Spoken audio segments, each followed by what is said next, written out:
Change is something that is constant throughout the world, and sports are a clear-cut example of that fact. Now, I have been watching and playing basketball since I was about 10 years old, and have been doing necessary research on the topic for the past several weeks. The reason that this is relevant today is because basketball is one of the largest sports in the world, especially in the United States. However, many people who play or watch basketball don't really know the history behind the sport. So today I'm going to detail the history of basketball from its creation until today. I will be explaining how and why the sport was created, and then compare that to how the rules have changed since.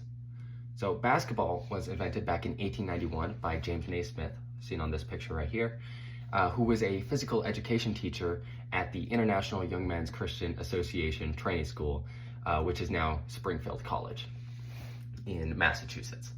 According to Christopher Klein, in his article published in December of 2016 on History.com, the reason that he came up with the sport in the first place was so that he could give his students something to do during the winter months. He combined a variation of different sports, including lacrosse, rugby, and according to records from Springfield College in 2013, a game from his childhood called Duck on a Rock, which was a game where kids would throw rocks at a large stone placed on a stump to try and knock it over.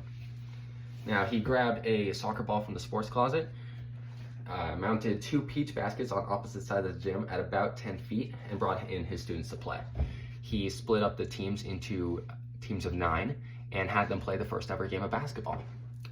Now, the game was rather intense, with the students hitting and tackling each other, but after the game was finished, they wanted to keep going.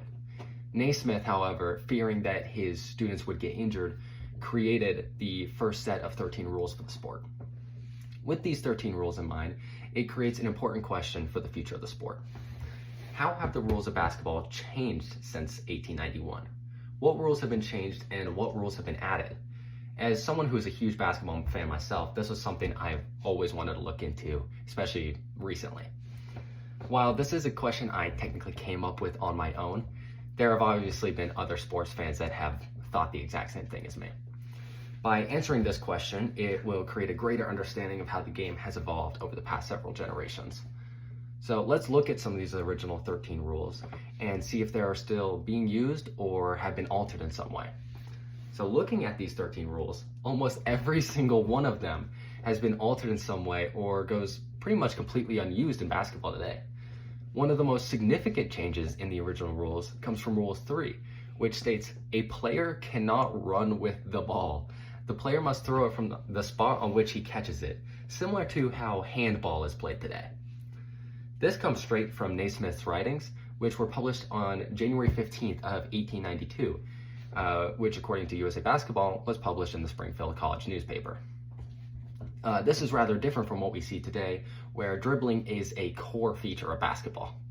Several of the rules also refer to both umpires and referees working in tandem to create a well-balanced sport. And this is also contrasted to what we see today, where it is just a pair of referees. Another significant change is found in Rule 12, which says there shall be 2 15-minute halves with 5 minutes rest in between. Today we have 4 12-minute quarters with 5 minutes rest in between and with a 12-minute halftime.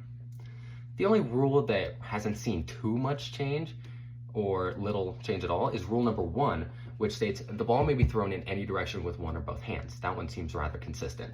Rule 2 comes close to being completely unchanged, saying the ball may be batted in any direction with one or both hands. The part that has kind of changed a bit is the pass cannot happen with the fist, which is something that hasn't been looked at too much today.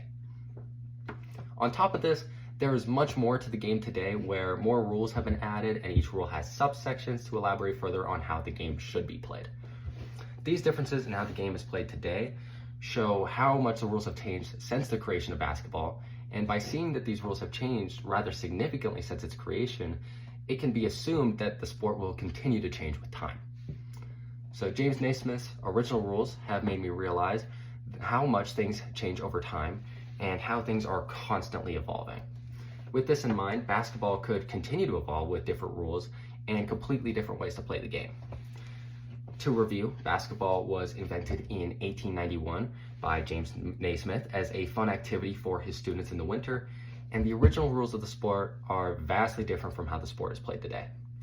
After researching about James Naismith and the history of basketball, it is clear that change, whether it be good or bad, has significant impacts on most factors of life, including sports.